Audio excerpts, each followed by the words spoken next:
This is the Uptick Newswire Stock Day podcast, sponsored by InvestorsHangout.com. Subscribe to us on iTunes, Google Play, and YouTube to stay up to date on penny stock news and interviews, public information on OTC, pink sheets, and microcap stocks from around the world, with your host, Everett Jolly. On today's show, you've been asking for it, and they were back on the show, probably about a year ago, January the 18th to be exact. And there's been a lot of talk about this company, and I thought we'd reach out to them and bring them back on the show and find out what's going on. We're talking no other than Rennova Health, Inc. They trade on the OTCQB, ticker symbol RNVA. Their market cap's around $2 million. I think they're grossly undervalued. I have a better chance of getting hold of the president than this guy. This guy is a very busy guy. We're talking about Seamus Lagan. He's the CEO and president of Rennova Health. Seamus, welcome back to the show. I greatly appreciate it. Everett, I appreciate the invitation. Thanks for having me. You know, there's been a lot of talk. You took over the new hospital in August 8th, 2017, but recently you announced another acquisition of a second rural hospital. Why do you like these rural hospital sectors? Everett, the rural hospitals have a strong support from their local community.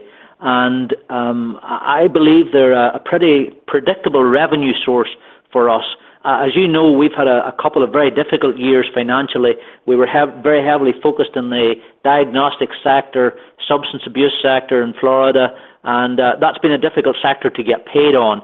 So, we believe that the change in focus to rural hospitals where there is a need in the local community for this service is a more reliable revenue source for us, one that we should get paid for.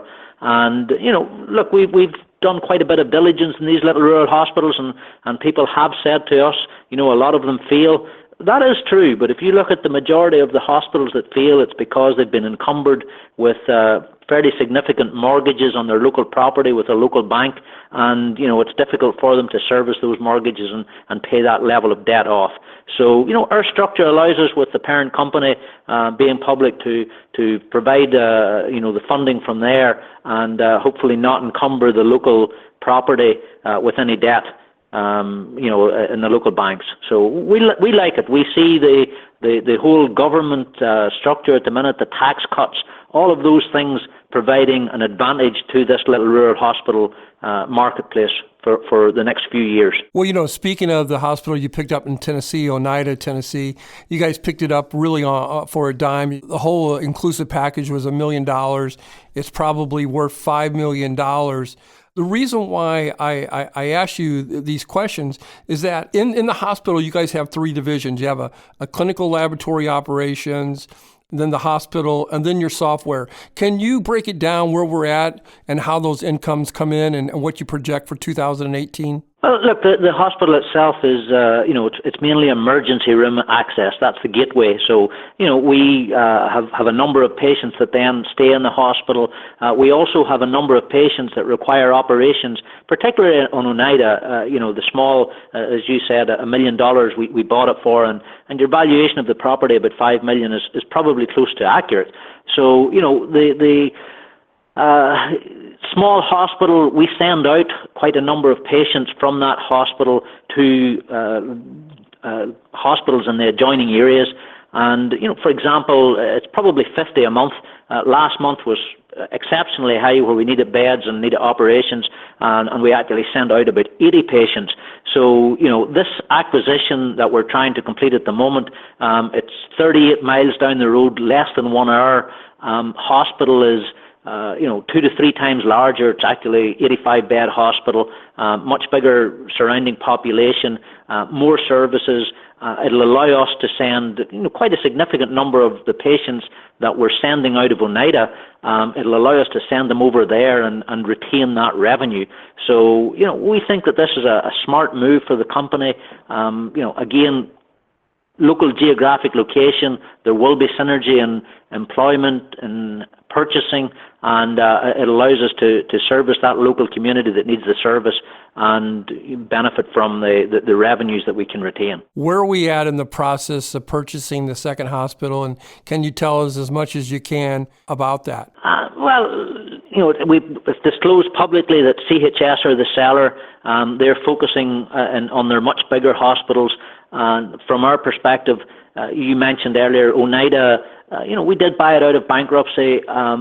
We weren't in a great financial position over the last couple of years, so that was an obvious first step, if you like. This is a fully operating hospital, so we'll have a much faster benefit from the revenue.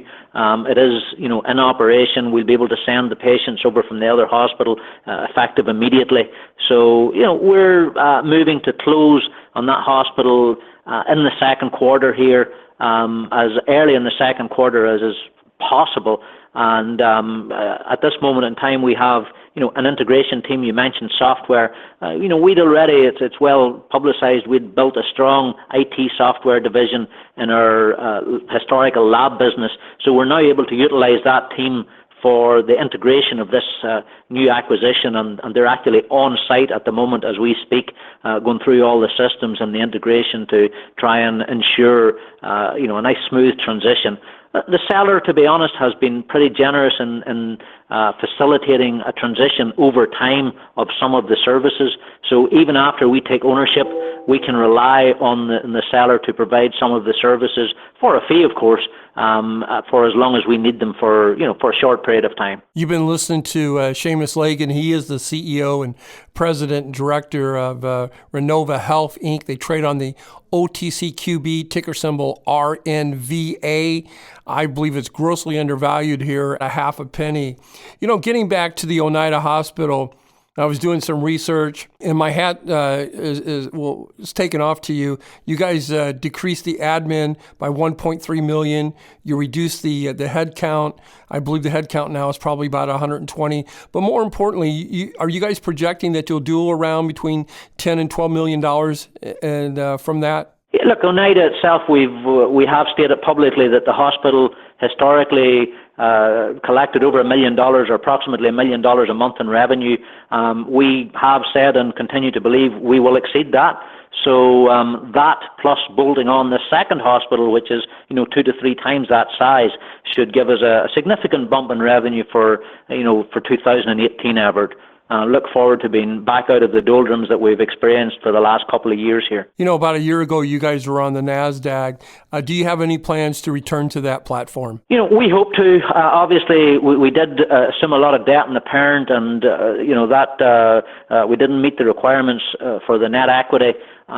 We believe that a lot of the debt will be converted to equity throughout this year, and that will allow us to hopefully qualify for a full listing again, or a listing on an exchange sometime before the year is out. We don't have definite plans as we speak, but it's obviously our ambition, and I believe it's a better platform for our investors and shareholders. If I was listening to this interview and I just discovered your company, Rennova Health, and ticker symbol RNVA, why should I go out and buy this stock today? I think that anyone looking at our company will see that the last couple of years have been very difficult.